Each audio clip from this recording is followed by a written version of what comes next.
Ben, you're on. I forgot. Well, this training is, whenever there's change, there's fear. And we're trying to alleviate some of the fear in the new compensation rules and regulations. One of the things is we no longer call it commission, we call it compensation. And there's a few forms and a few processes that you need to pay attention to. And the more you listen to this and read the documents and become familiar with it, the better it's going to be for you.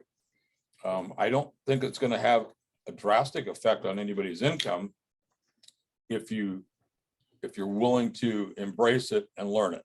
If you fight it, you're going to lose. And come October 3rd, it's going to be the law of the land. So without any further ado, I'm going to turn over to George and he's going to present. Okay, now we'll get the 6 people to get the computer back again.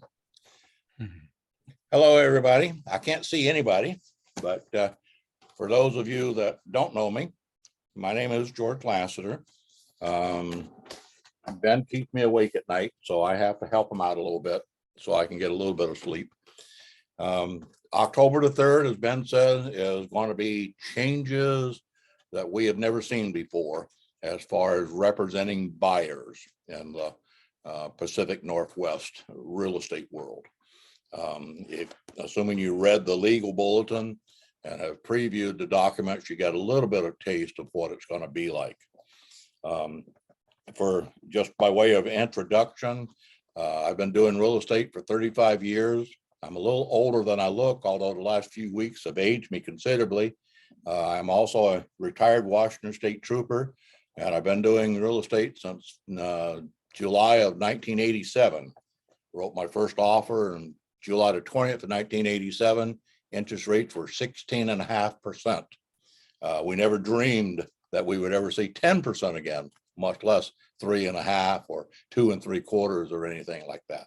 But anyway, I'm kind of Mr. Technicality, which Ben loves and I love.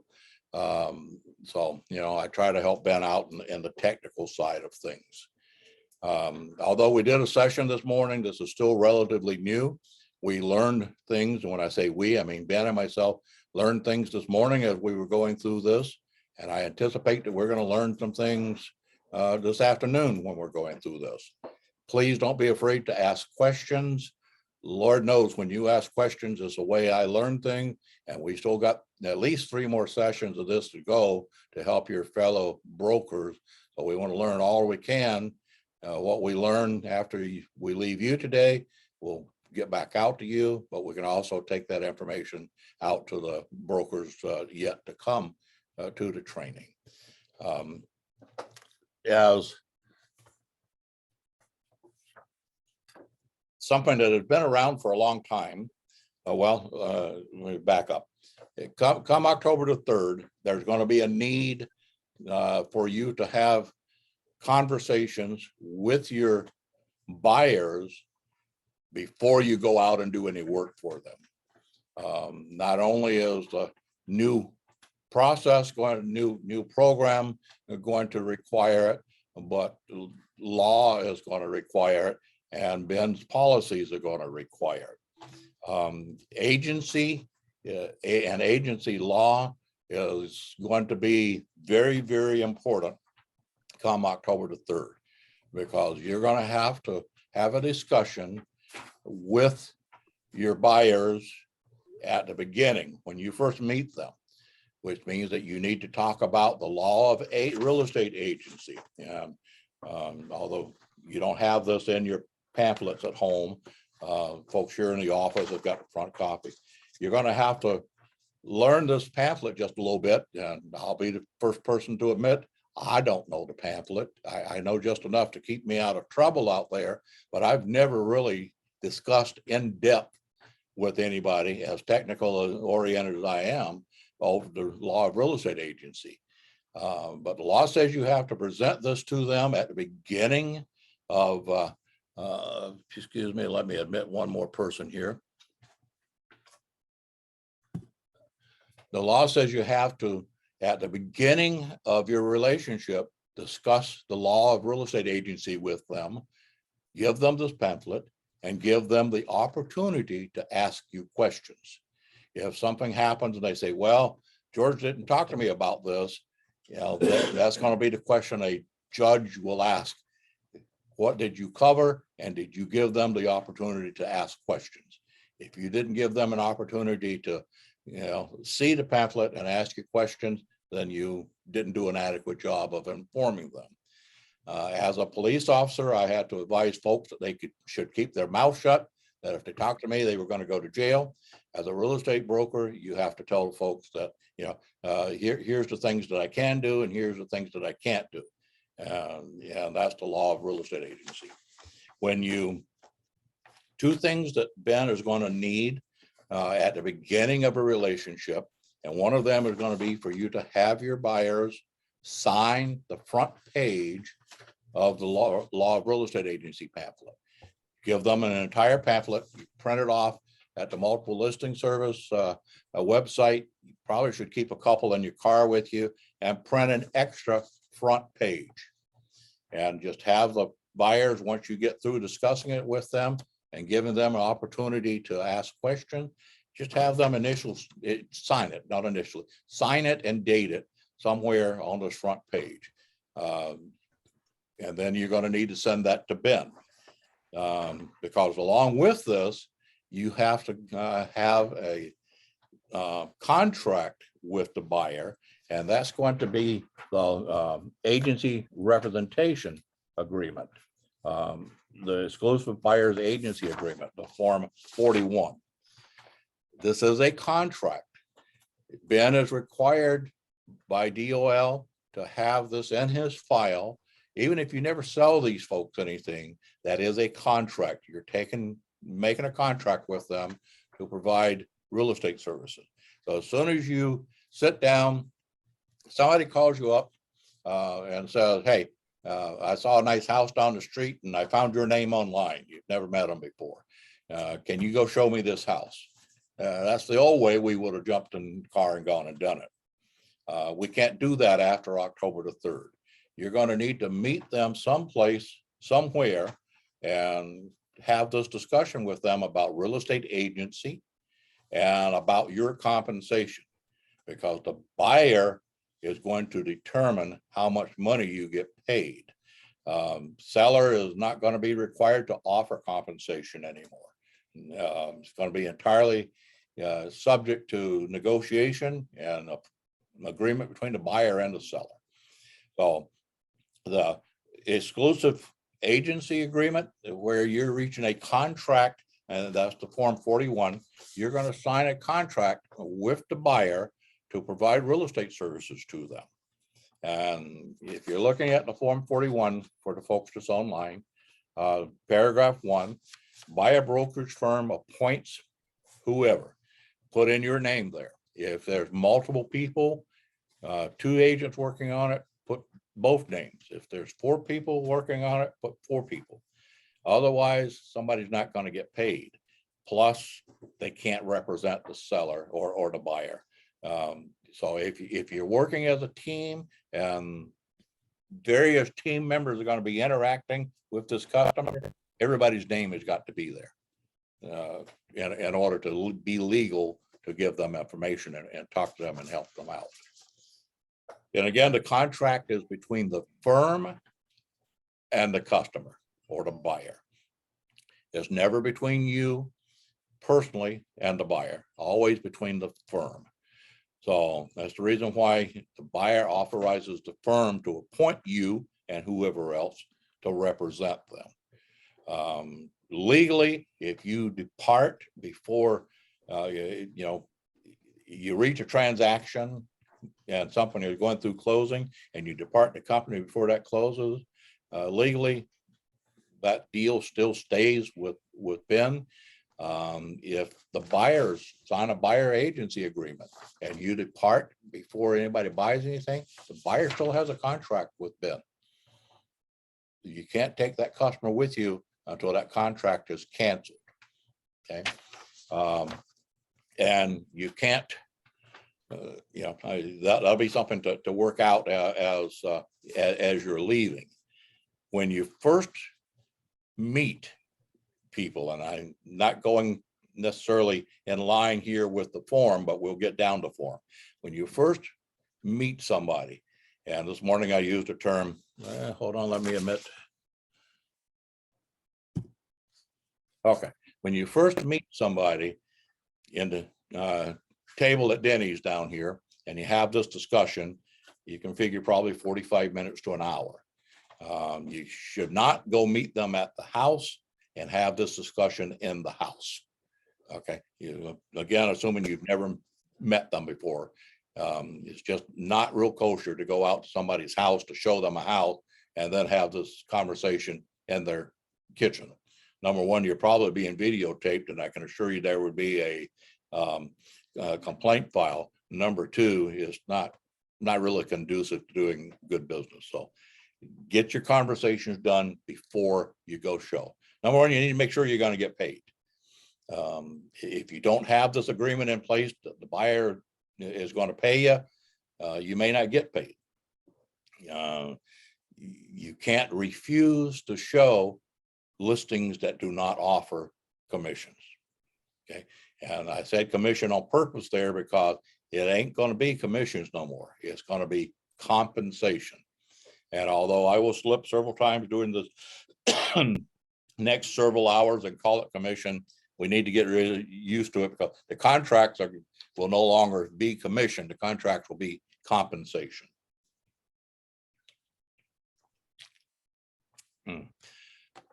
The area, very important. Keep going. Did it go away? No, what was that? That's some notification. It's okay. The area that you're going to search for properties, very important. If you're going to search all over the state of Washington, you should probably write in there unlimited, but do not leave it blank. It defaults to unlimited, but never leave a blank. Never. I don't care what it is. If you're filling in, you know, how many days in a year, and it defaults to 365, always write it in. That removes any doubt as to whether or not you talked about it at all. Fill it in. If you're only going to search for properties in Pierce County, write Pierce County. If you're only going to search for properties in Federal Way, write Federal Way. If you're not going to be limited to that much of an area, you probably should write unlimited. If you're only going to search in Western Washington, you probably should write the counties.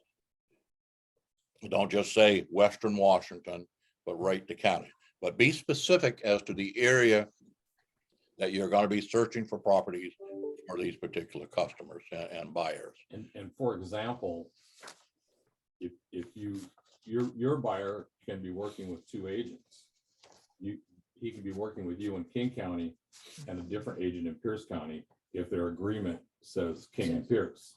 I see. So if you write unlimited, it gives you greater control over your buyer.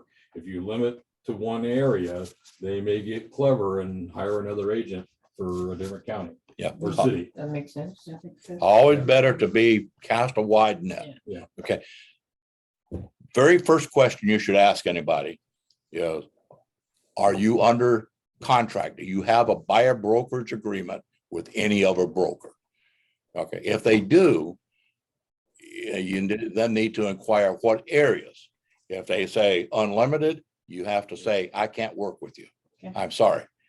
You're under contract. You cannot ask them to cancel their other contract. You can't show them how to cancel it. If they say, well, I don't really want to work with an idiot anymore, you say, once you don't have a contract with them, then I can help you.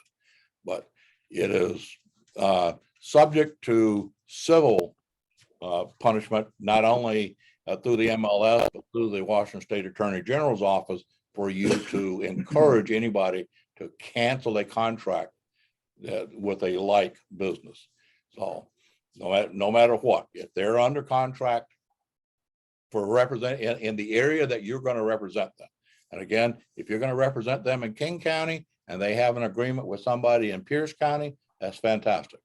But if they have an agreement for somebody to work in King and Pierce County, and they want you to do the same, you have to turn them down until they're no longer under contract. What if they don't take it? What if what? What if they don't take it? Yeah. The other person is gonna be the winner. Even if you don't know it, the other person is gonna be the winner. Your solution to that's gonna be to hire an attorney and sue your buyer. But the person who's got the first contract is gonna be the winner. So that should be explained to the buyers. Yeah. It's going to be a more in-depth and lengthy contract. Was somebody- Conversation. Yeah. with everybody. Oh, hold on. Did somebody have a question? I thought I heard somebody. Okay, I'm sorry. Go ahead. Just having, that's why we're saying that it's gonna kind of change the way we do it. A lot of times we get a phone call and we rush right out to meet him at the house and show him the house. We're suggesting strongly that that's gotta change, because you need to have a more in-depth conversation of law of agency and the buyer's agency agreement, because the buyer is gonna be paying you now. So we want to be careful about disclosing everything and telling, explaining everything. Yeah, we have to make sure that our buyers really understand Yeah. what is going on. Otherwise, if they say, hey, I forgot, I I didn't tell forgot. you, but I do. Yeah. And we all know it's gonna happen. Yeah. It's gonna happen. That's the reason why everything needs to be in writing. Any text messages that you send, you're better off to send an email. But if you have to do it by text message, preserve your text message. Okay, you need to have, your records when you're communicating with these folks. You need to have a copy. You can't just say, well, hey, I went on September the 7th, I told them this and this and this. If you can't prove it Yeah. and they're resisting, you're in trouble. You're the professional. It's incumbent upon you Mhm. to, prove that you actually had this conversation. And if your buyer does admit they have a signed agreement and you tell them, I can't represent you until. No, you can't represent them while they're under while they're contract. under contract. You can't say, I can't represent you Yeah. unless you cancel. Yeah. You cannot encourage them to cancel the So contract. in a few days, if they call back and say, well, I got rid of that other agent, it will be best that you have that in writing. Will you be allowed to request a copy of that? Because some people would say, oh, I think it's Pierce County, and then it turned out that it's unlimited. So how do you protect yourself in that case? I personally would request a copy of it, Okay, I want but something then in writing. I'm the hard case anyway. yeah, So okay. I want something in writing. And if the buyer resists, you have to wonder why, Yes. Yeah. Yeah, right? keep in mind that if what you accept in writing is just a note from the buyer to you saying, I terminated contract with, such and such an agent. If he did not, sign up. that other agent is still going to be Place. first in line to get your money. Okay, until that contract is canceled, that first agent is going to be the one that gets the money. Yes. So- Yeah, because we still haven't gotten to the part yet here where how do we inform this? Yeah. Buyers all of this information. Just blame it all on Ben. Say, I'm sorry, I really have to see a copy of the termination Yeah. of the contract. My broker requires it. Apparently, Jose is asking a question. That's what the beep is, but I'm not getting him. You just click You- on chat. He's muted. On the bottom, if you click on Right there. chat. What's his question right over here? Okay. Oh, the Well, question, Jose, you're on mute. What was your question? the question was, I think you answered that one. If the client has canceled the contract with another broker, how do you confirm the cancellation? Get a copy. Well, that's what we were just discussing. Yes, Get yes. them, So- get the buyer to give you a copy of the termination notice. However they did it. There's no formal document yet from the MLS for terminating the agreement. So however they did it, you need to get a copy of that. Somebody here in the office said, well, just have the buyer put it in writing. Probably not sufficient, because if they actually did not do it and they're lying to you about having done it, the other broker is still going to be the first in line to get your compensation. Got it. So All right. blame it all on Ben and all on the real estate commission. That you need to have a copy of that for your file. Got it. Thank you. If they resist, I wouldn't work with them because, as Ben said, if they're resisting, there's a reason for it. Be suspicious. Thank you. Okay. Okay, any other questions at the moment? Why they make it really, complicated this situation? I'm sorry? Why they make it complicated, The reason that we're doing this is because I don't know the year that it started, but there's a class action lawsuit back east about buyer's commissions. And sorry, Jennifer, and the Department of Justice has been handling it, and Northwest MLS has been monitoring it, and they've made a couple changes, and this is the biggest one because they can sense the direction that it's going. This is the way it's done back east, the commission. We're different than other states, and so it's going to make us come in line with the other states and make it more disclosure to the parties about who's paying who and how much and all that. And so we're just, How much how much further ahead are they than we are presently here? they've been doing this for 30 years back This east. whole method of refusing to work with each other. Well, They actually are more simple than what we are. yeah, Back east, the thought of the seller, some of the stuff we're going to cover today, they don't do. Back east, the buyer pays for the broker. If they don't have the money, they need to reduce the agent's commission, you just do it. But we're going to be more convoluted than what they are back east. Back here has already been established and they're already familiar with it. So the public has already been informed. Yeah. Not around here. But Yeah. I mean, in back. Yeah. east, Back east. Just back east. And by back east, New England states. Okay, and what about in the Midwest? I have no knowledge. New England, as far as I know, yeah. the folks. I just came back from New York and my daughter bought a house a month ago. And they are the buyer. They gotta have their own lawyer. The seller have their own lawyer. That's right. Yeah. They have to Closing, have they have lawyers fighting at each other. both each other. Okay, hold on. Let me admit somebody else. Okay. Lynn, are you going to keep track of who's actually signed in so that we know who's attended? Oh, yeah, we'll have that. We'll have that. Yeah. Will that stay after we hang up? I will take a picture. We'll get Okay. Yeah, we'll get it. Okay, so if you have a question and I don't hear you, don't be afraid to thump at Ben or do something, but we'll don't want to miss any questions. If you type the question, probably better off if you ask. As you see, I'm kind of shifting between glasses to read this little computer. Ben's screen is smaller than mine. But anyway, so back to the troubles. I'm sorry? Form 41. No, Form 41, yeah. The term of the agreement, it defaults to 120 days. If you're going to do less than that, do less than that. If you're going to do 120 days, write in 120 days. Leave no blank. I'll tell you that a dozen times today. Leave no blank. Fill in always, even if you're going to use the default value. If you represent them during this we'll say 120 days, you find them a house, but they want you to find them another one, you're still under contract with them. It doesn't terminate just because you found them a house today. So you don't necessarily, every time you do a house, have to do this, but every time there's a break, you got to start over at the beginning again. If your buyer agency agreement terminates or expires after you find them a house and it closes, when that agreement expires, if they call up next year and want you to find them another house, you start at the beginning again. What one was this? 41.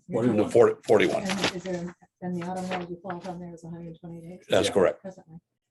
So- But there's a blank. You can put Any- So what then if, let's say, I help my buyer for the first 30 days and they said, oh, I'm gonna be gone for a couple of months. So how do I start from the beginning again, or I can count the? first If they 30 come back outside of the 120 days, you start over again. New form. Okay. And I didn't say it in the beginning. When you sit down with that buyer for the first time and you give them the law of agency and you give them Form 41 and you discuss it and they initial it, you immediately, if not that night, the next morning, upload it to Transaction Desk and click the icon to submit for review so that I have it in my hand. To make that file in Transaction Desk, we usually put address. But this isn't a transaction that way. It's a contract, but not a transaction. So just put their name, last name, first name. And that tells me it's a buyer contract. Okay? And I was gonna hit that after the end of Form 41, but he's already got it, and I'll probably hit it again. So I'm sure we'll need to. Number 5, okay, and so far, is there anybody that's online that cannot hear us good? Is everybody okay? Anybody have any questions? Jose, you're lit up. Are you still trying to ask a question? No, no, I'm not. Okay. Okay. Okay. Paragraph 5, compensation.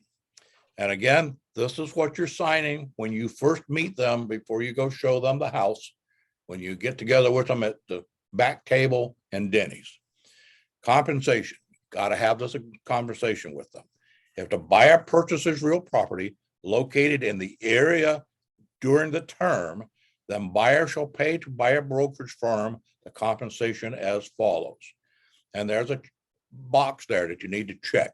Don't forget to check that box. Even if you write in a percentage, if you don't check the box, it's not legally applicable. What Okay. if this transaction is closing in the middle of your contractual agreement of all your real estate relationship agreement?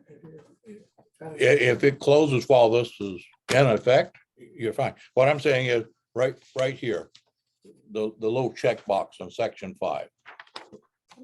Are you still on Form 41? Yes, we are. Yep. Okay. Number 5, where it says compensation. On page And 1. there's a checkbox and a percent and a checkbox and a dollar sign. You have to check the box and fill in the blank. But you can't just fill in the blank. You have to check the box and fill in the blank. Is this, You have it? My other page, but I printed this set for myself. That's it right there. 41, okay. okay, Excuse me, I have a question. Okay, okay. This is Jose again. I'm looking at the forms on the NWMLS, and I'm not seeing 41. I'm seeing 41A, B, C, and D. These will not be available until the morning of October the 3rd. Oh, okay, got it. if you go on the front page of the website and you look at legal bulletin 222, it lists all these there, so you can open it up and you could print it out or you could read it or whatever. That's the only place that these are available right now. Yeah. Oh, okay, got it. Thank you. And it has a big, says sample right across the middle of it, so that some of it you can't read. But Yeah, got it. Thank you. Hey, I had a question. My name is Jesus. go ahead. So my question is, I'm working with a buyer right now, and I don't know if we're gonna be able to get a house before October 3rd. So if we have a relationship at this point on October 3rd hits, what do I have to do in order to get permission? You'll have to do Form 41. Yeah, you need to do both. To make the file, you need to have, do the law of agency pamphlet, and you have to do a Form 41. After October the 3rd, if you don't have this agreement, you're just stuck with whatever the seller offers to pay. And I have personally already seen zero compensation offered. I've seen $50 compensation offered. I've seen $1,000 offered on $700,000 houses. And Ben has seen some of the same stuff. So we're already seeing it even before October the 3rd. So come October 3rd, the purchase and sale agreement is gonna presume that you have got the October the 3rd, the old purchase and sale agreements are gone. You're gonna have to use the new one. And one of the things we're gonna cover this afternoon is your compensation is going to be determined in your final compensation is going to be determined in the purchase and sale agreement. The buyer and the seller are going to determine how much you get paid. It's not going to be like the old stuff where the seller is saying, I'm going to pay this amount and the buyer has no control over it. The buyer is going to have some things they can do with your compensation. They're going to have to agree to how much you get paid. If you're still working with this buyer and you have not, if you're not under contract and it's getting close to October 3rd, September 30th, October 1st, you better sit down with them and go over this new Form 41. Even though it's not available online, it is available in that area, and be ready to fill that in and get it signed, or you might not get paid. Yeah. So be ready to do that at the end of September, early October. Yeah, and again, this will not be available until October 3rd. If a contract is in escrow Don't need to change it. and the change happens, you don't have to do anything. That whatever the commission was listed in the MLS will carry over to the closing if you overlap October 3rd. Okay, so if we're under contract, we're okay. It doesn't really change anything. Yep. Okay, thank you so much. Okay. So number 5, you're gonna check whatever and put in whatever percentage that the buyer is willing to pay you or willing to see you get paid. If the buyer is gonna pay you 3%, then write 3%. If the buyer is gonna pay you 1.5%, then write 1.5%. Be very thorough in your discussions with your buyer as to what you're worth, because as you will see later, this is going to control what happens if the seller offers more than what the buyer offered to pay you. So tread very carefully when you're, given a low commission when you're first talking with these folks. You be very, very careful, because the 3% seller offered commission is not necessarily going to be what you get if the buyer offered you less. You might still get it, but it's not necessarily it. So if you're going to do a percentage, put percentage. If you're going to do a flat dollar, check the box beside the flat dollar. You But better be checking to make sure that the lending institution qualified are they complacent with what's going on here? well, Have they no, they're not. Have- But then again, the 1, 2, 3, 4, 5, 6, 7, 8, the 8 of you have got more knowledge already than 95% of all the agents, because I guarantee if you walk out on the street and ask another agent about it, they're gonna say, what are you talking about? So, okay. We actually invited some escrow people. They were here this morning. Because the first they had heard about it was when I mentioned it to them at another class. So it's going to impact escrow significantly with some of this new forms. So anyway. Okay. Get hard early. On the purchase and sale agreement, which we'll get to, fairly simple. If the seller's offer of compensation is sufficient for you, then there's a spot on the form where you accept it and you go on, go on with your life. You don't have to do anything with the 41C.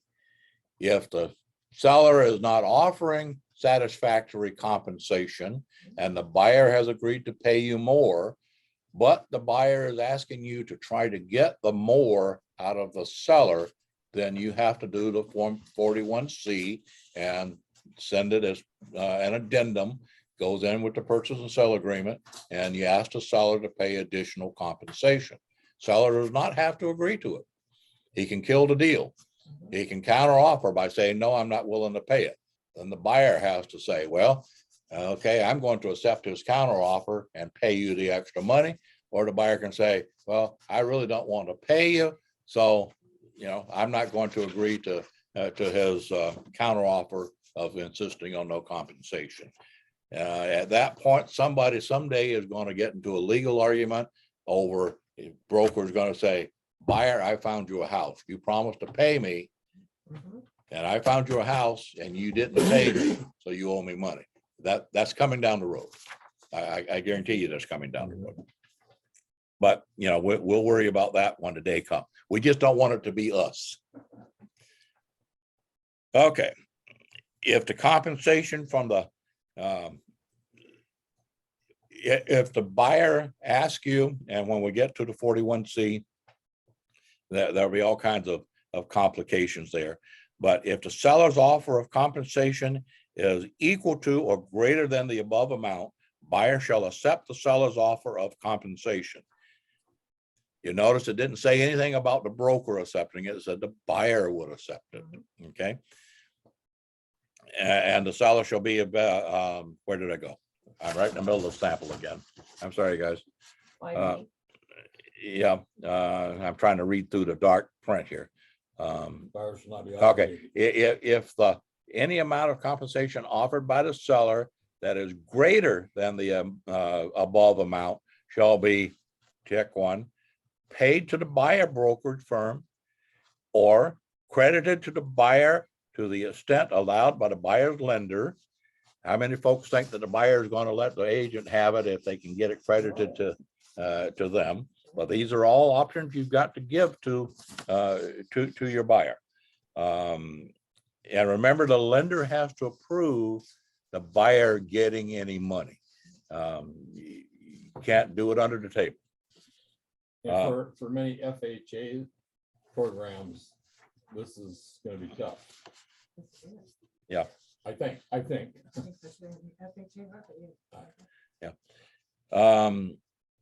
And any non-allowable amount shall be paid to the buyer brokerage firm or credited to the seller or other. So again, the buyer has got multiple choices there. If I were the buyer, I would certainly choose to put the money in my pocket.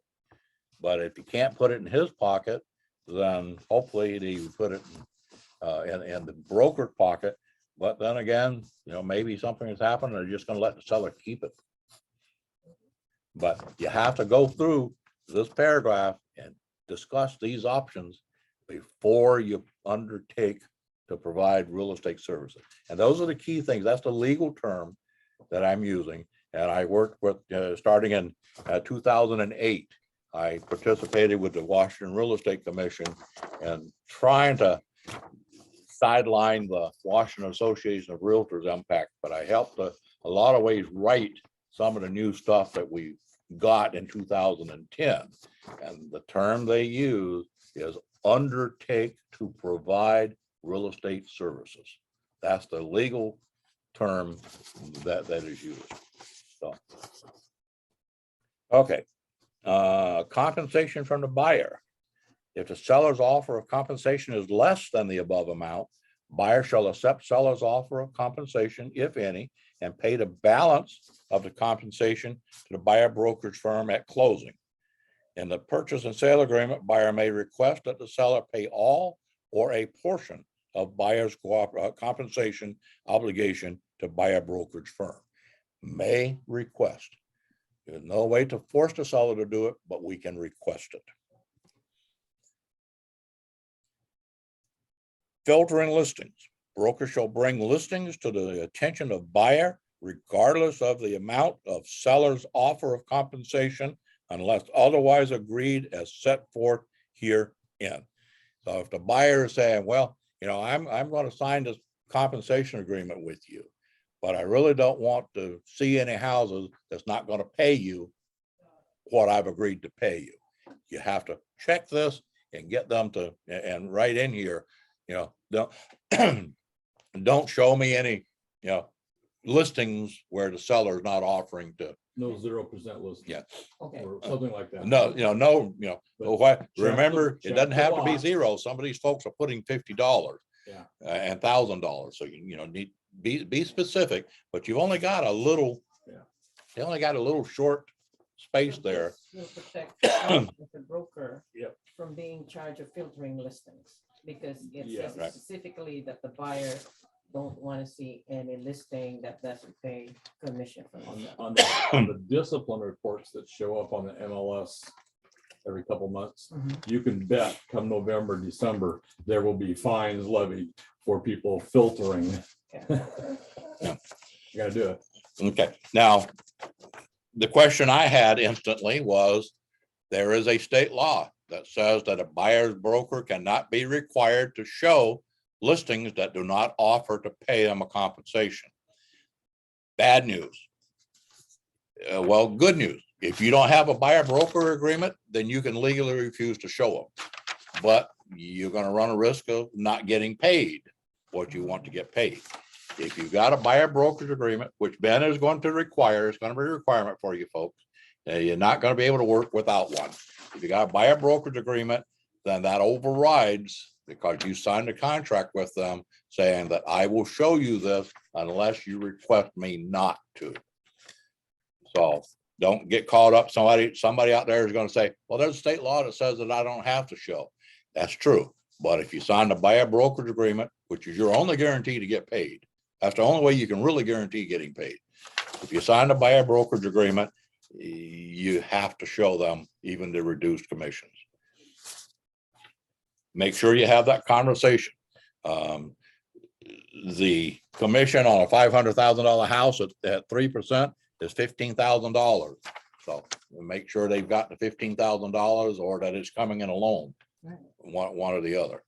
And for the lenders that I've talked to, that's their big worry is pre-approvals. They have to presume that the buyer is going to end up paying you. So they have to add that cost up front. If it turns out that the seller pays you, then that's extra money, but then the lender's got to go back to underwriting to get it all changed. So, but right now, the lenders that I have talked to all say, we have to figure the buyer's going to pay you. So So I'm not even to talk about the escrow. part yet. I'm sorry, Pauline, go. I'm just trying to visualize how it's all gonna go together with the escrow company Yeah. and where that compensation and where we're gonna get paid and how we get paid. And Yeah. Paul, for those of you online, Pauline was saying she's trying to visualize how it's all going to go together with the escrow companies and everything. And quite frankly, that's what we were all sitting around the table this morning with the escrow companies. They're trying to figure out how it's going to go together too. So, okay. Compensation after expiration. This is called a trailer, and it's nothing any different than what's there now. If they buy a house that you work with them within a specified period of time, without using your services, the house comes out to market and these folks go buy it or something that you showed them, you're still entitled to your commission. It's enforceable, guys. Now, Ben is the one that has to get the lawyer to go to court, but it's enforceable. You can force them to pay you. Just like a listing agent, if you're the listing agent and nothing sells, but the seller, a month after the listing expires, sells it to somebody that came through while you had it listed, you can get your commission. Even today, that's part of it.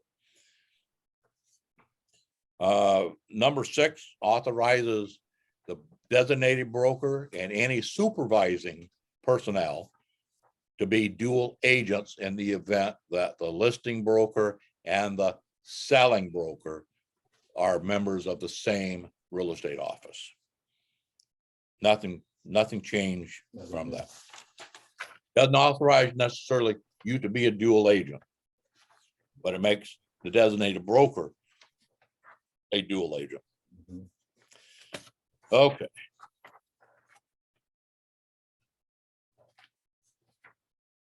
I'm sorry, page 2 of the Form 41.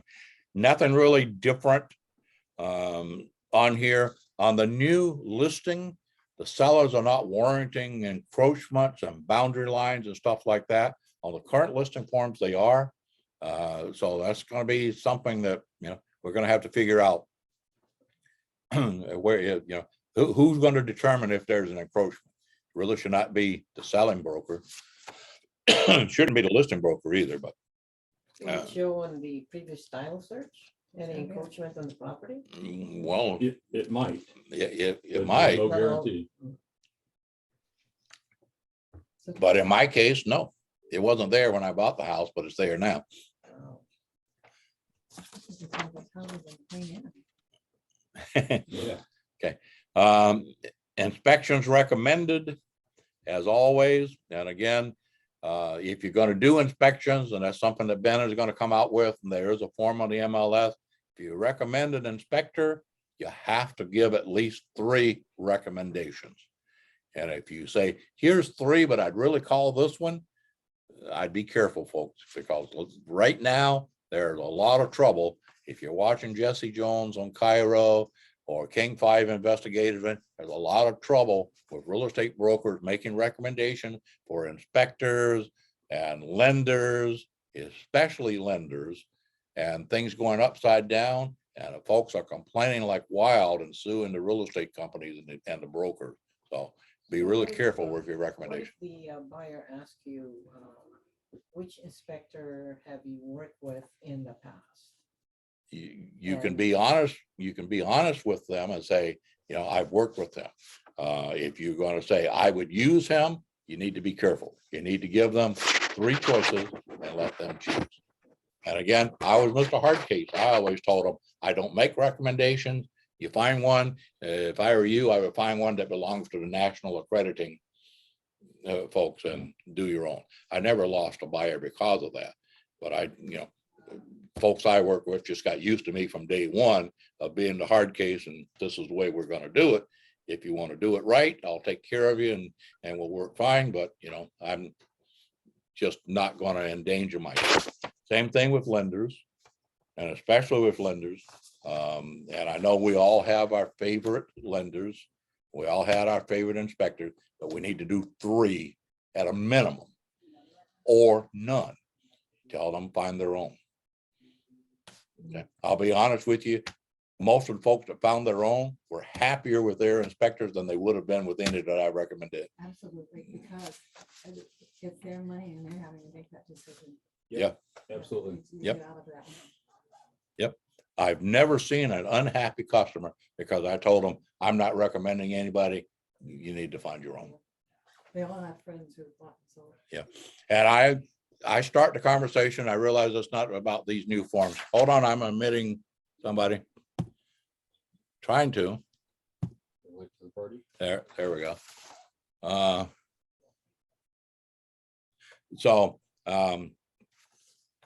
Forgot what I was saying. What was I saying? I don't remember what I was saying, but anyway. VA transactions. Buyer cannot pay brokerage fee. So if a buyer comes to you with a pre-approval letter for VA financing, right away, seller's gonna have to pay. It cannot be negotiated that the buyer will pay it. Somebody this morning asked, well, what about if he's got the cash and just pays it cash? That'll get everybody put to jail. Okay. Buyer cannot pay buyer brokerage compensation. Same with your listing, when you're talking to your seller about what types of financing they want to offer. If they say VA is okay, you need to discuss that with them. Well, you'll have to pay the commission because the buyer can't do it because of VA regulations.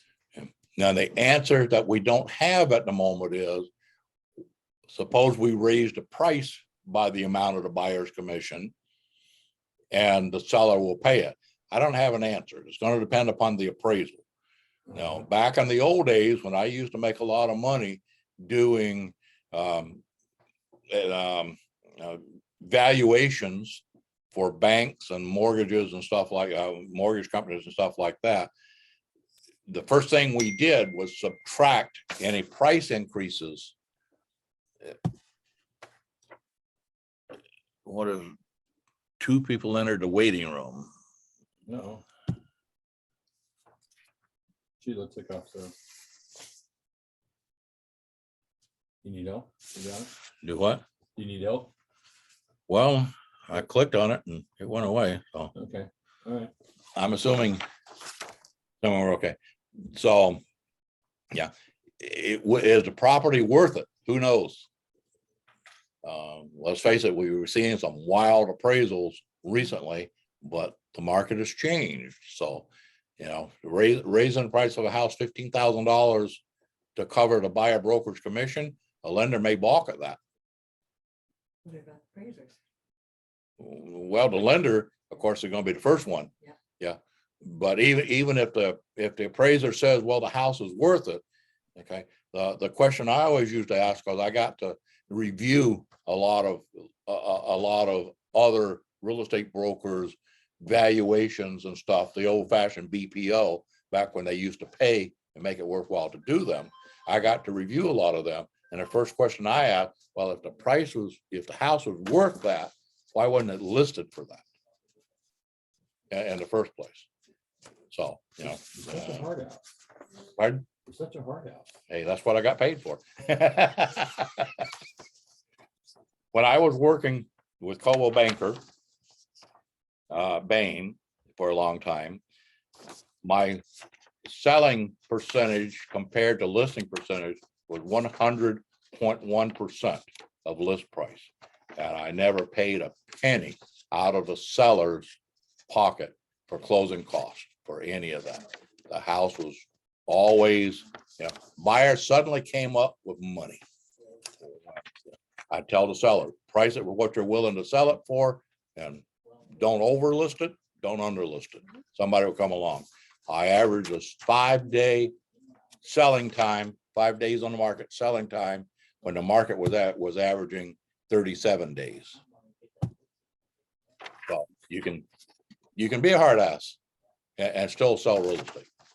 Yeah, okay. Customers appreciate it if you start them at the beginning with the technicalities. The customers appreciate, and you're going to have to be technical in this stuff. There's no way in the world you can't be technical, otherwise you're not going to get paid. As right now, you still try to stay away from the number 10. Try to stay away from distressed home conveyance. That's a whole legal nightmare of its own. Fair housing you have to comply with. Be careful. They are increasing the number of shoppers. The new 6-hour Washington Fair Housing course is out. I've taken it. It was boring. It wasn't anything that I haven't heard for the last 35 years.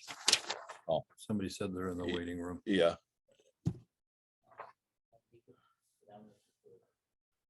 See, I don't see anybody see the extra ones. There seems to be more, but Well, looks like she must have got in then. Okay. All right. okay. So make sure that you comply with the fair housing. Make sure that you take that boring class that you have to certify by next June that you've taken. And number 13, other agreements. If there's any other agreements, list them. If there are no other agreements, write none in there so that everybody knows that you don't have any side agreements anywhere. Again, leave no blank. My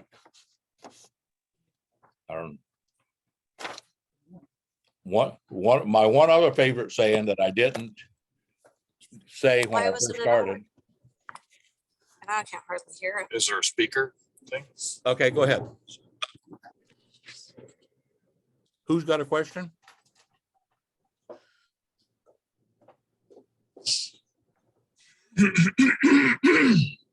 Sheila Tikoff got disconnected. She's trying to get back in. She said she's in the waiting room.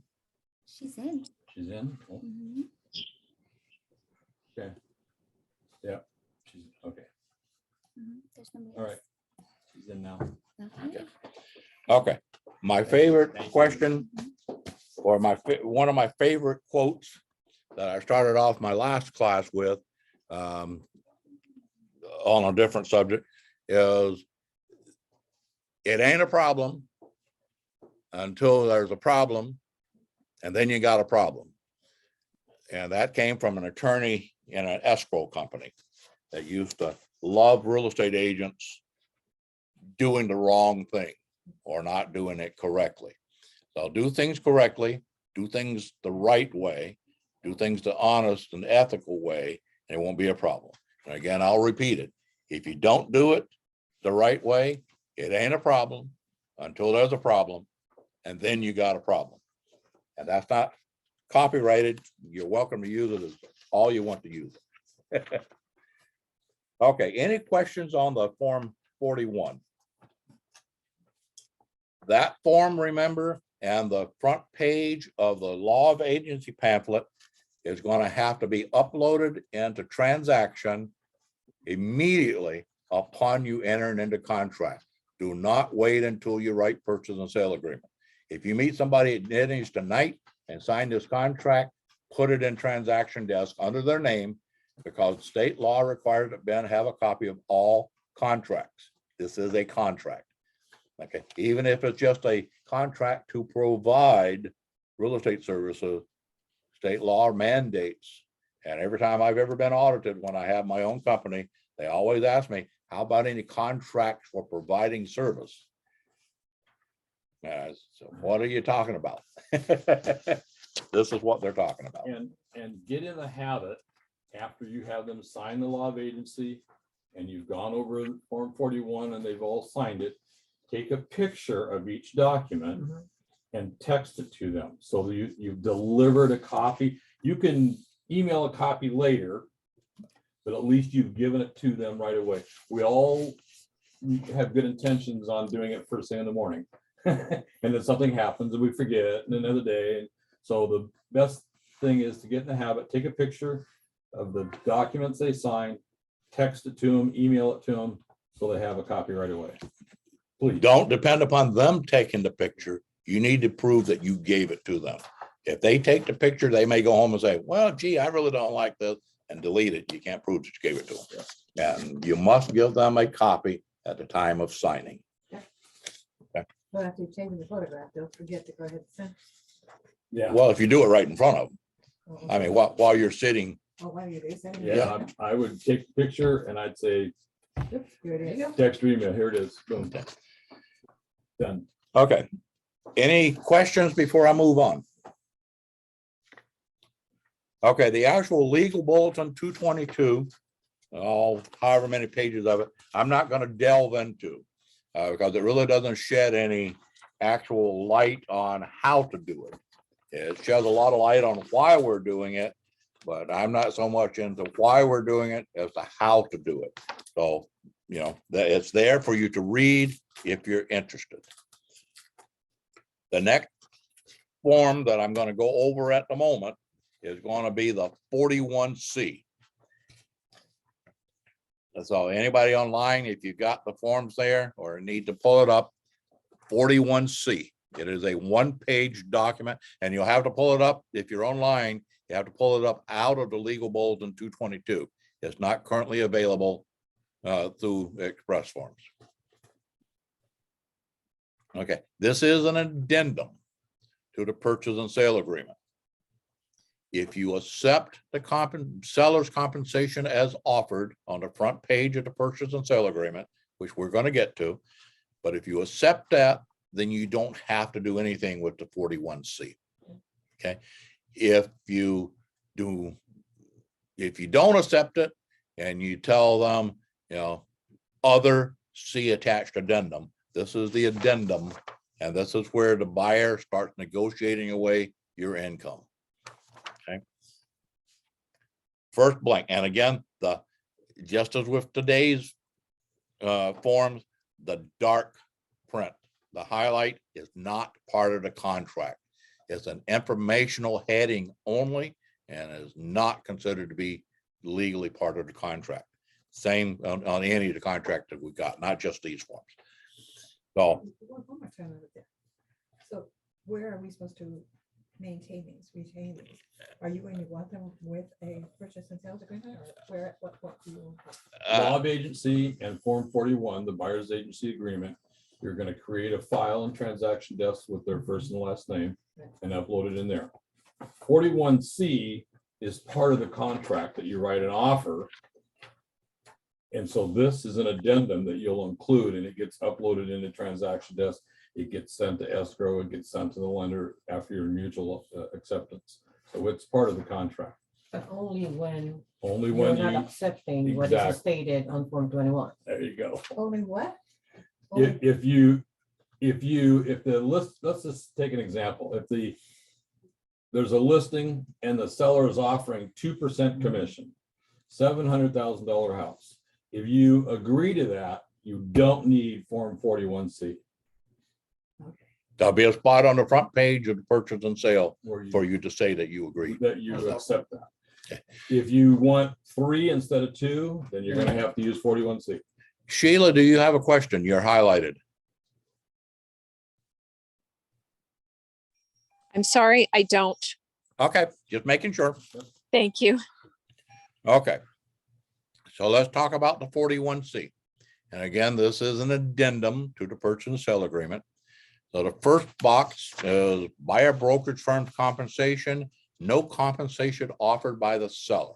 So you got a 0%, and it prints out on the multiple listing service. And when you're writing your offer and transaction desk, it's gonna auto-populate the commission that's in the multiple listing service. So if they're offering a 0% commission, it's gonna auto-populate 0% as your compensation in the purchase and sale agreement. So you need to, read it and make sure that you don't let things go through without changing what you're doing. All right, now will we be able to change before it's, Yes, before we move to the next? before you print it, yes, Before printing? yes. Exactly. I'm just saying that whatever is in the printout, whatever they're saying they offer, that's what the MLS, when you go to, auto-populate, Right. it's gonna auto-populate that 0% compensation. Okay. There are a bunch of boxes. There is, in a box, no offer of compensation from the seller to buy a brokerage firm in a listing, or another box that you can check, seller has not signed a listing agreement. So when you're working with a FSBO, this would be what you would use. Seller shall pay buyer brokerage firm compensation of blank % of sales price or X number of dollars at closing. So if you're asking the seller to pay the buyer brokerage fee, this is where you would do it. In there, whatever blank you don't use, put NA in the one that you don't use. Fill in the one you're going to use and NA in the other one. Remember to check the little box out in the margin. If that's not checked, your paragraph doesn't apply. Okay, additional buyer brokerage firm compensation, buyer representation agreement. And as some of you probably know, currently, if you have a buyer, if you're going to ask the seller to increase the amount of commission that they're going to pay you this month, you have to submit a copy of the buyer agent compensation agreement. Starting October the 3rd, you do not have to submit that buyer agency form, the Form 41. That will not go forward anymore. They don't have to see how much the buyer agreed to pay you. Okay, that's between you and the buyer. Okay. Buyer is obligated to pay buyer brokerage firm compensation as a condition of a buyer representation agreement between the buyer brokerage firm and the buyer. Seller's offer of commission to buyer brokerage firm in the listing is less than the buyer's obligation to buyer brokerage firm. Accordingly, seller agrees to pay buyer brokerage firm additional compensation of blank % or blank dollars. Fill in one, NA the other. Buyer brokerage firm's total compensation paid by seller shall be blank % of sales price or blank dollars. Fill in one, NA the other. So you're going to add what they offered plus what you're asking them to pay additional and put in the total figure there. They're offering 2%. You ask them to pay an additional 1%, your total compensation will be 3%. Next section, credit to buyer. So here's where we start getting into the area where the buyer can claim your money. Buyer brokerage firm's compensation shall be reduced from the amount offered in the listing by blank percent of sales price or blank dollars, fill in one, NA the other, and seller shall credit such amount to buyer's obligations at closing. If buyer is obtaining a loan or loans to purchase the property, seller's credit to buyer is subject to buyer's lender approval of such credit. Any amount not approved by buyer's lender shall be paid to the buyer brokerage firm. Buyer brokerage firm's total compensation paid by the seller shall be blank percent of the sales price or blank dollar. So you're gonna reduce your commission, seller's offering 3%. You're gonna reduce your commission by 1%. So you're gonna ask them to pay a total of 2%. So buyer brokerage firm's total commission paid, compensation paid by the seller shall be 2% of the sales price or X number of dollars. Here's the problem I see, because you're gonna have somebody who's gonna fell in love with the property, but they've got to go back to their lender to get approval for them for more money to pay that compensation. Now you've got a holding period in here, a time frame come into play. And now you gotta bullet your buyer, or now you gotta notify your seller that your buyer has to go back to the lender to make Yeah. the transaction. Everything's gonna be on hold for at least 24 hours, or maybe 12 hours, maybe 2 days or 3 days. That's the reason why the lenders that I've talked to said they're going to pre-approve folks, assuming that the buyer is going to have to pay. Yes, to the good if they don't. It's still got to change, but it's not as difficult to get, to get that approved as it is to add money to what they're doing. One other thing to keep in mind is that the MLS did the best they could, their attorneys putting together these forms. In 6 months, something's gonna change. It's You gotta can be almost guarantee it, Major right? changes, yeah, So everybody's just gotta work through this, right. slow down, try to get, if you're uncertain what to do, call me, call George. We'll try to help you out as best we can and just try to keep moving forward, answering questions, getting things in writing and keeping copies. That's critical. Yep, that's critical. And when you're having conversation with buyers that you're not, they're not hot to go look at a house tonight. You need to talk to them about visiting with their lender about how this is going to work. I'll be honest, lenders and escrow is probably going to be the biggest part of our difficulty. I think we're going to be able to work with brokers. There's going to be learning curves, but lenders and escrow companies are going to turn out to be our big hiccup in this, is what I see. It's just too much to absorb, to be Yeah. absorbed by buyers. This is a lot of, this is being a lot. Yeah. Yeah. There are a lot of buyers that don't want to listen.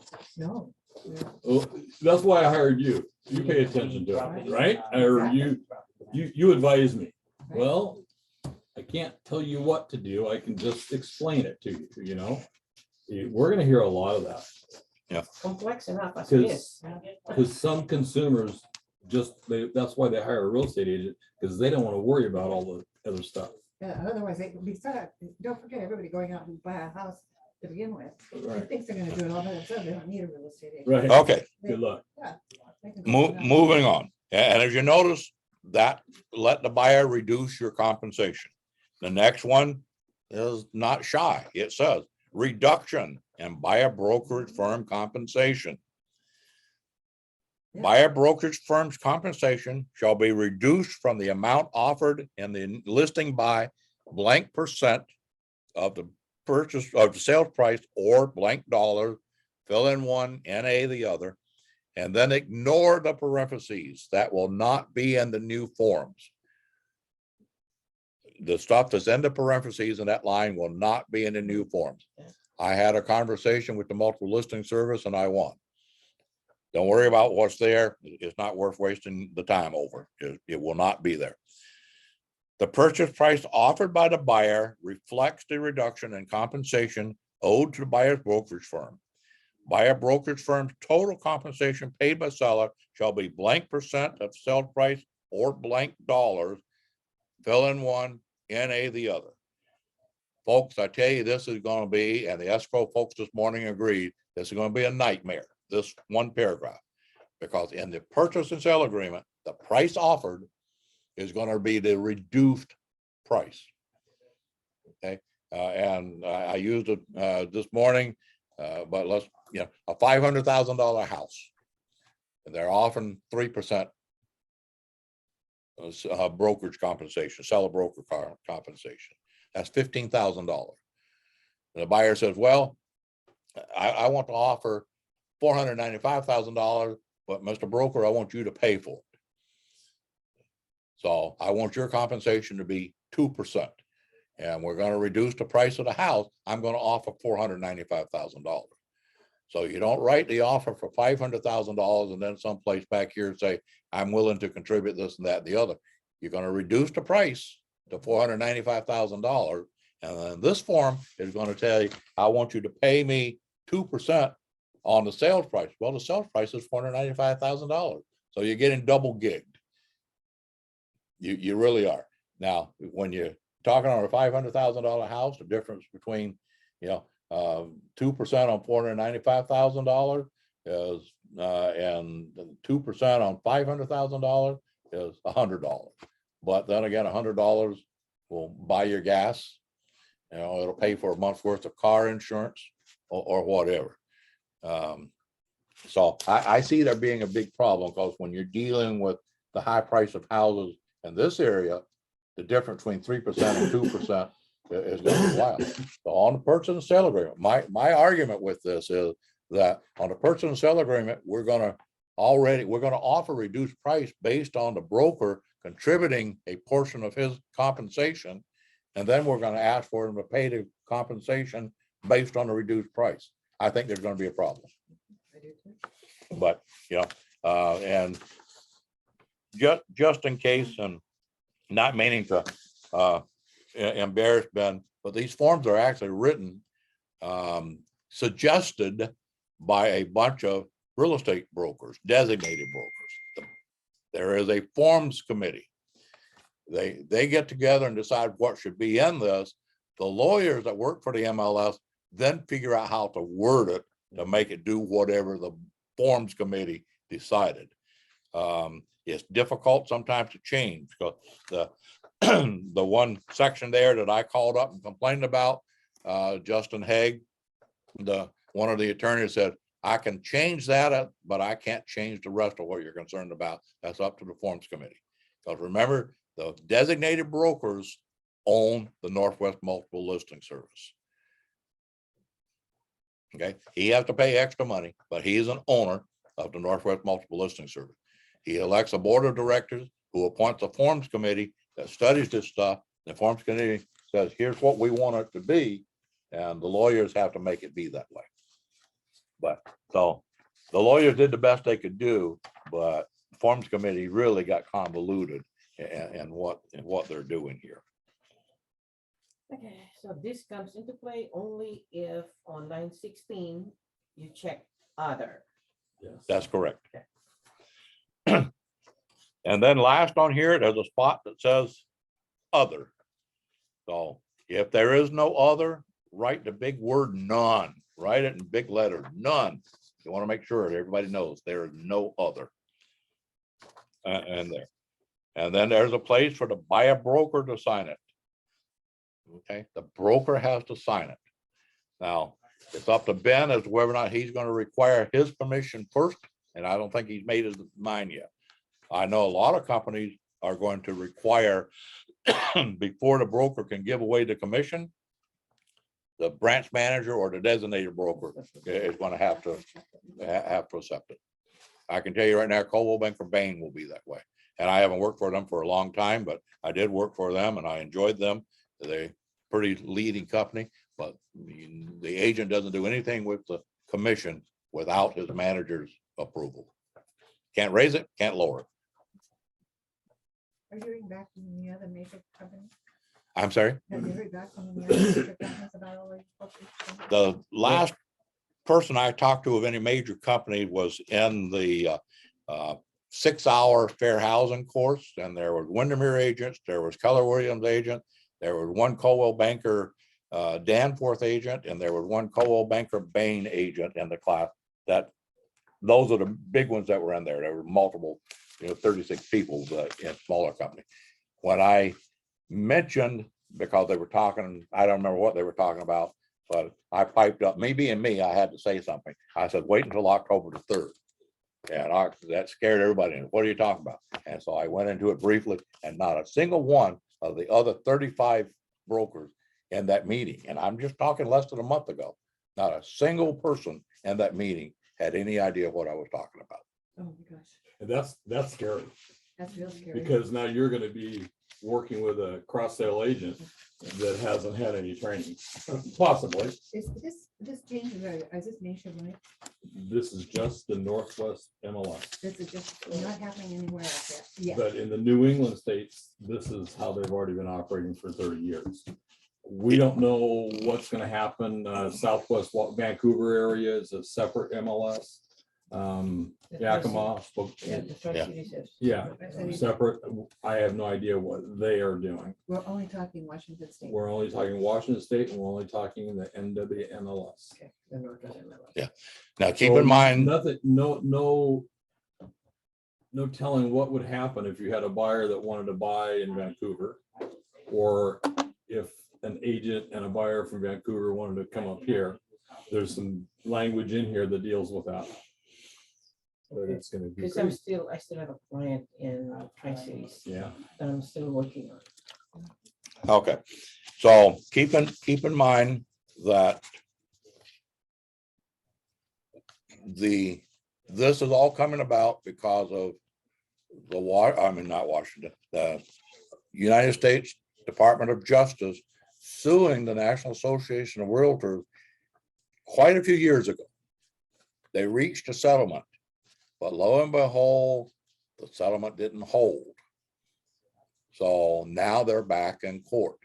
Quite frankly, it appears that a court is getting ready to order the National Association of Realtors. Remember, National Association of Realtors, or local Association of Realtors, owns 90% of the MLSs in the United States. I didn't know. They own the one that's in Vancouver, Washington. As far as I know, they own the one that's in Yakima. We are affiliated with them. We are not affiliated with it. We are owned by the firms. By the firms. We are not owned by the Association of Realtors. Why? Why? Never mind. It's facetious.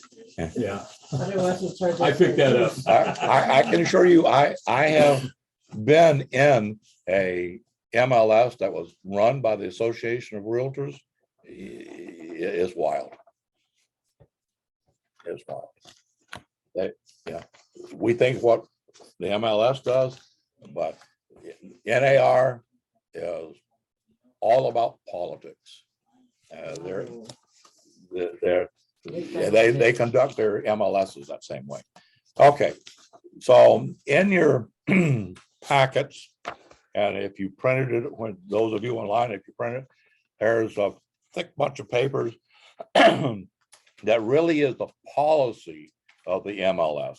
And again, there's red line that changes, but it has nothing to do with the procedures of how to do it. It just says what is allowed. I'm not going to spend your 2 hours. In the first place, it'd take 5 or 6 hours to go through this, but at home, if you open up the Legal Bulletin 222, you'll find this. It says listing procedures. Okay. I suggest that you read it.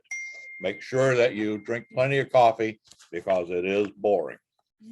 And just a little point of information, we printed these materials front and back just to save on paper, but when you're doing them, only print on one side. Please. Okay. Listing agreement. Form 1A.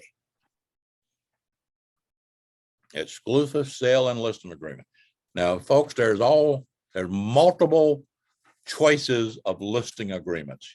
You have to be careful. You want to do the one that makes it that you are the only person that can list the property. There's ways for you to list a property, and 16 other agents can list a property too. So make sure you're using the 1A or talk to Ben if they don't want to do an exclusive sale and listing agreement. Notice it says exclusive sale and listing agreement. There's one that means you're the only one. There's one that's not exclusive. And the one that says is not. exclusive, that would be- You don't have a copy of it. I mean, the verbiage is the same. It's just So 1A, right? 1A. Paragraph 2 is the big one to start with. And again, the seller authorizes the listing firm to appoint whoever. If there's 2 of you, put 2 names. If there's 3 of you, put 3 names. Whoever is going to be part of the listing representing the seller needs to be listed in there. That authorizes the designated broker and any broker that is appointed by the designated broker as a supervisory person. In other words, the designated broker can appoint a managing broker to be in the middle. So, but this authorizes supervisory personnel to be dual agents. Okay, doesn't necessarily mean that the listing agent can be a dual agent, but it authorizes Ben to be a dual agent in case I list a property and Pauline sells it. Ben is an automatic dual agent. Okay, so this is all that. Remember that before you can be a dual agent as a buyer's agent, you have to have specific written permission from the buyer before you write the contract to be a dual agent. Okay, the seller is already given the listing agent permission to be a dual agent in here. And not only Ben's automatic, but it also tells the seller tells the listing agent, you can be a dual agent. But before the buyer's agent can be a dual agent, before that listing agent can represent the buyer, he has to get permission from the buyer to be a dual agent before they enter into a real estate. Before he undertakes, I'll use that legal term, before he undertakes to perform real estate services for the buyer, has to have permission from that buyer to be a dual agent on that property. So he's And signing the purchase and sale agreement is not sufficient. When you get in that situation, call Ben. So if I have a listing, and someone calls me, a prospective buyer, and is interested in my listing, I gotta have a buyer's agreement with that buyer before I can show the property. Nowadays, no, you have to have specific written permission to be a dual agent from who? From whom? from the buyer. From the buyer. Yeah, Because that's right. because currently, well, not currently. but It's that way currently. We work for the seller. Right. So if you're gonna represent the buyer also, then you have to have a written permission from the buyer. A written permission, not a form, Just, just a written. yeah, permission. there's no form for it. Okay. Could be an email, could be something you type out, write out on Microsoft Word or whatever, just the buyer saying you authorize Pat to be a dual agent. Time out. Yeah. We're getting off track here. I know, but since we got off track, email is not sufficient. Oh, yeah, It needs to be in writing, their writing. they're right. Oh, okay. Okay, you can't write it for them. Their writing. Email is not sufficient. They must create that. Okay, Form 1A. The list date is the date that it will be published in the multiple listing service. You'll notice that the list date can be after the date that the contract is signed. But the MLS rules only allow you 30 days. So let's say that you're going to do this listing today, but before you put it on the market, the seller wants to do some fix up. You can do that. Make sure you don't market the property until you publish it in the MLS. And if you need some encouragement for why not to do that, read the current disciplinary list. I think the MLS collected something like about $37,000 from agents last quarter for marketing properties. It's in between the contract sign date and the publishing date. It's called, marketing a listing without publishing a current multiple listing. You can't do it. And they have ways of finding out. You can't put a sign, you can't put a coming soon, you can't put an ad in the newspaper of coming soon, you cannot market it. You can't tell the folks in this office about it. All you- Now, the sign, and I understand what George is saying, and I agree with him 100%. However, we can't control the sign company. So if you're gonna be going active on Monday and you order the signpost Friday or Saturday and they get it in there a Prior. day early, tell them not to hang a sign. If it's just the post, that's bad enough. But if you don't hang a sign, you look like you made an attempt not to advertise or promote it early.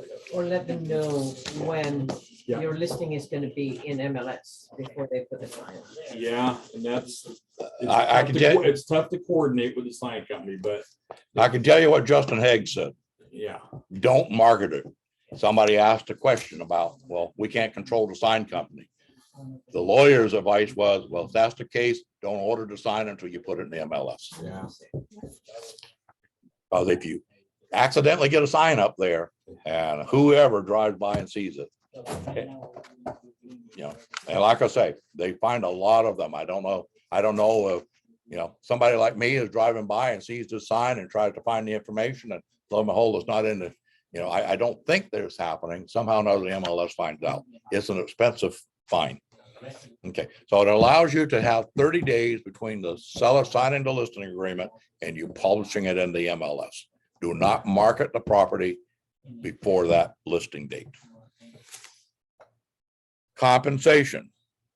And if during, I need new glasses. If during the listing term, seller sells property and the sale closes or the sale fails to close due to seller's breach of the terms of the purchase and sale agreement, seller shall pay compensation as follows. The listing firm, X% of sale price or a flat fee. Fill in one, NA the other.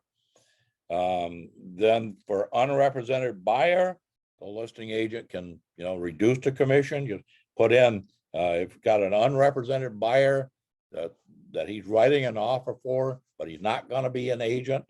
And the buyers don't have to have an agent as long as you're willing to walk that tightrope.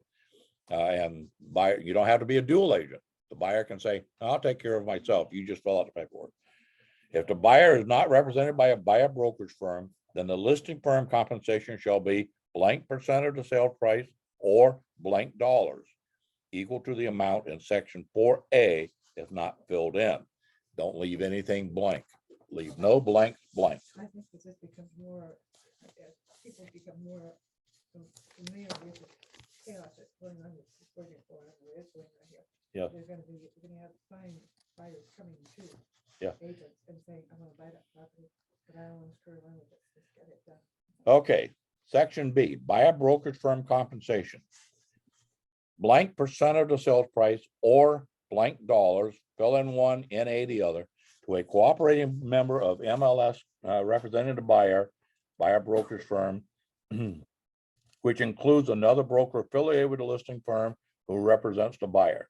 This offer to pay buyer brokerage firm compensation may not be withdrawn or reduced with respect to a buyer after that buyer or the buyer brokerage firm has notified the listing firm or seller of that buyer's intent to submit an offer. What is the saying, folks? And I missed this morning, Beth. If you call up the listing agent and say, hey, I'm going to submit an offer this afternoon, you know, when you do that, print a copy of the listing right then. It'll show the date and time. Because I have seen it, you know, in not this week, but I have seen it several times over the years. First thing they do is go run and reduce the commission. Okay, so if you can show that, hey, I notified them I was going to submit an offer at such and such a date at such and such a time, and here's what the published commission was at that time, they cannot reduce it to you. If they're going to reduce it to the general public, that's fine. They can reduce it, but they still have to pay you the amount that was offered when you first told them you were going to write down. Proof that you have contacted the listing agent. Pardon? No, Yeah. print off the agent detail report off the MLS, that's your proof. You have to have it in okay, writing. Okay, so it Yeah. has to be. It'll show within the buyer time. broker commission right there. Okay. Okay, dual agency. And again, this is where you get the flexible or variable commission, as they call it. So this is where you fill in when you're going to be the listing agent. You're going to fill in how much you're going to get paid if you handle both sides of it. You know, you're going to be, you know, something reduced from the original apparently, or from the total of the original. Then the new thing that is in here is non-member by a brokerage. Guys, I suggest that you read this paragraph several times. But basically what this is saying is that the seller can say, I don't want anybody that's not a member of the multiple listing service to show my property. Or the seller can say, I want to make it available to all real estate agents. If the seller chooses to do that and checks this, you then become responsible for how that person gets into the house. Okay, there are forms such as access forms, documents and stuff like that to sign. Remember, they don't have an MLS key. They can't open a key box. You cannot give them your MLS key. So basically what it means is listing agent is going to have to go open the house. So if you get an agent coming up from Vancouver, Washington, that wants to show a house in Puyallup, the listing broker is going to have to go open the house for them if the seller says he wants that.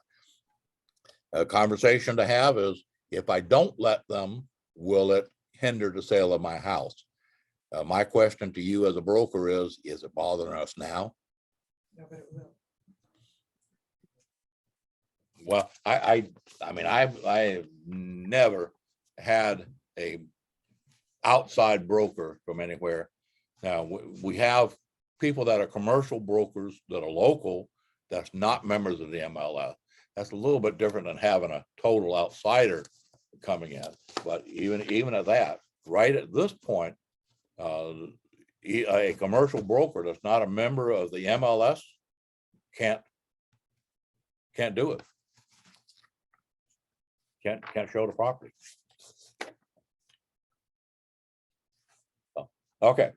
Well, no, I, you know, I, you know, of course, many years ago, I can remember being in situations where, you know, I'm out and then, let's say I'm over in the San Juan area, the island area, and I discover a property and not associated with the MLS.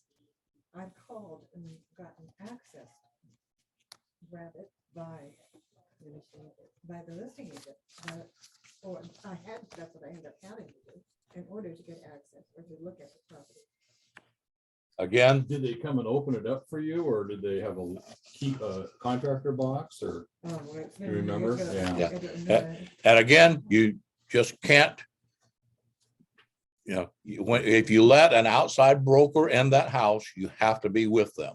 You can't give them the contractor box code and tell them. Now, if the seller wants to show the house to this outside broker, then that's something you can work out. Of course, as a listing agent, I really don't want my seller talking to the buyer's broker, especially if it's somebody that's outside the Northwest Multiple Listing Service.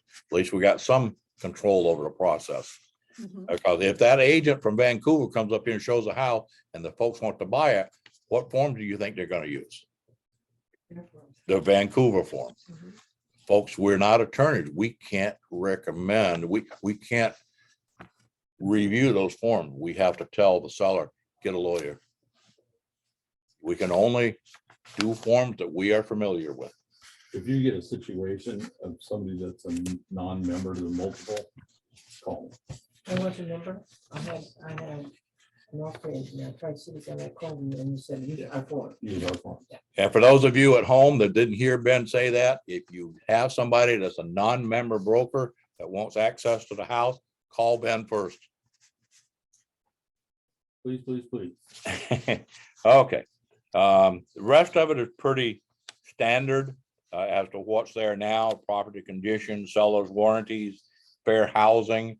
Remember that the seller's warrant will no longer be covering encroachments and boundary lines and stuff like that as part of the agreement. Can't do short sales without, having some workaround. So this is saying it's not a short sale, not a distressed property. The listing of distressed property is heavily regulated in the state of Washington. I can tell you neither Ben nor I are prepared at this point for anybody to list a distressed property that's really distressed today. It's a whole new nightmare. You got to jump through multiple hoops, even if it's simple. Seller disclosure statement saying that the seller will fill out one, defines closing, damage in the event of buyer's breach. The loser pays. I'm sorry, attorney's fees. Loser pays. That's the Form 1A. Any questions? And that is the contract. That's the listing agreement. That's going to go with the listing input sheets that you fill out to input the data that contains the data that you put into the multiple listing service. And remember, Form 1A, the listing agreement, is required on all properties, vacant land, manufactured homes, single family, multifamily. It's the listing input sheet that makes the difference of the type, but the listing agreement is the same for everything. Yep, the 1A will be used for all properties, no matter what. The listing input sheets are different. Form 1C, I'm sorry, Stevie, did you have a question? When you listing, so your seller don't want to pay the compensation to the buyer's agent, then whenever listing the MLS input, selling agent is 0%. 0%. So nothing. You just, if your seller says they don't want to pay, you just put 0% on the buyer broker commission. You got to have a conversation with the seller about what that's going to do to the exposure of the house, Right. to the number of folks. Before class, I went and looked up on the MLS for King County. There are 38 properties currently listed for 0% commission. Already. People are getting ready. Okay, 1C. And Ben, I think that I'm gonna punt this. Yeah. We don't know the answer to this form. Ben is going to a meeting in person next Wednesday. He's gonna ask, and we will put forth information. It's an addendum for the listing agreement, but we really don't know when or what it's not as simple as the current addendum, and there's absolutely nothing in this pile of paper that's in Legal Bulletin 222 that gives any guidance about using this form. But it is an addendum to the listing agreement. So we're going to find out and we'll let you know. Send it forward along. Okay. We're almost done. Yep. Page 1 of the purchase and sale agreement, Form 21. And if you go online on the Legal Bulletin 222 and you pull these up, this includes the red line, so it shows you the changes. So this document has 7 of 6 pages. It's going to be 6, but with all the old and the new, it turned out to be 7. So if you're confused, that's why. So again, this purchase and sale agreement will be public. It'll be the only one that's available on October the 3rd, Monday morning. Whatever you're doing, if you do not have a signed around agreement by October the 2nd, come October the 3rd, you need to rewrite it. Okay. If you have a signed around agreement, you're fine. If you have a listing already, you don't need to do a relisting. You just leave it where it's at. I really wouldn't have too much of a conversation about all this old stuff, because if you are going to change the compensation, you're going to have to change other things too. So you're better off to leave the current listings where they're at. You have to use the new purchase and sale agreement with the old listing, but you just go in and accept the commission as it is and go away. The biggest change and on page 1 is the item 16, where it says, and it's in red, buyer brokerage firm compensation. And it says offered in listing or as offered in listing. There's a checkbox. Your choices are pay as offered or other. If you are content with the pay as offered and with the listings that were listed before October the 3rd, accept pay as offered. Okay. Because it's typically going to be good. I mean, you don't have to, but you can, you'll be fine. But if the, after October the 3rd listing, if the amount of compensation is acceptable to you, check pay as offered. And then you're done. You don't have to do the 41C. Okay. If the compensation they're offering is not acceptable to the buyer, remember the buyer gets to approve it. Doesn't matter if it's acceptable to you. It has to be acceptable to the buyer. If the amount of compensation is not acceptable to the buyer, then you check other, and it says see addendum. That's where you would then do the 41C and attach it and submit it with the purchase and sale agreement. And again, there's no guarantee that the seller is going to agree. He doesn't have to agree. He can't, doesn't have to, can offer to compromise in the middle. It's going to be negotiation. The buyer, when they see the 41C, I anticipate is going to say, wow, look at the ways that I can get this real estate agent to pay some of his money towards my expenses. I anticipate that you're going to have that discussion many times while you're writing purchase and sales agreement. You're really not going to know anything until you're writing a purchase and sale agreement. But I anticipate that you're going to have that discussion pretty frequently. The buyer, buyers are dumb until they see money, money, money. And then suddenly they have lots of intelligent ways to keep you from getting your money.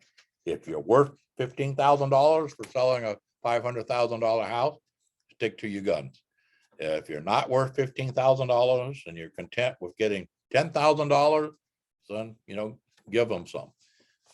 If the buyer is, going to walk, if you don't get something, sometimes you're better off to let them walk and get nothing. And you don't mean to advocate, not be willing to reduce, because in areas that have gone to this type of system over the last few years, real estate brokerage compensation for buyer brokers has gone down on an average by 30%. So you can anticipate that there's going to be a reduction in the amount of money that you're going to make. Be careful how you give it away.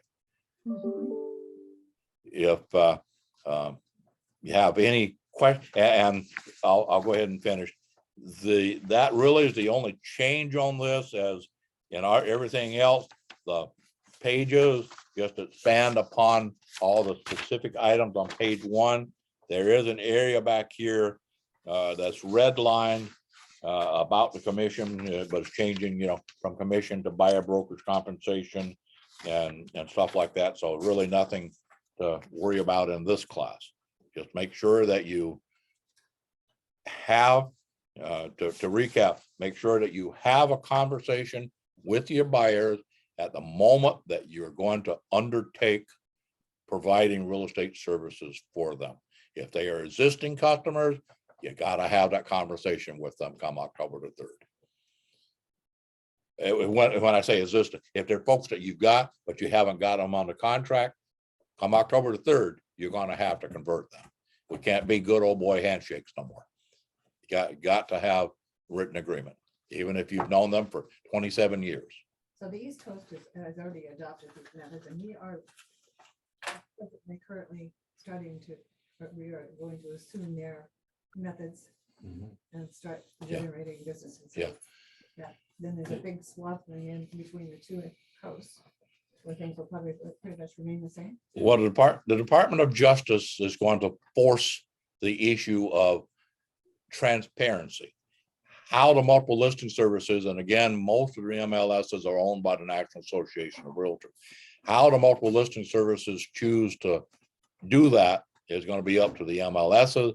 We're taking a different path. We're getting a little more convoluted, but as you can tell, this is definitely not a system that is friendly to buyer brokers. Not at all. I got a reply back from an agent when we sent out the notice about these meetings. And the agent said, how long is this gonna last? And my response was, in your lifetime. I mean, it's not gonna change in my lifetime. There's no going back. After you go this far, Right. there's no going back. Len, can you get a copy of everybody that's in? Before anybody at home, before you sign out, hold on. Len needs to copy so that we know who's been and who hasn't.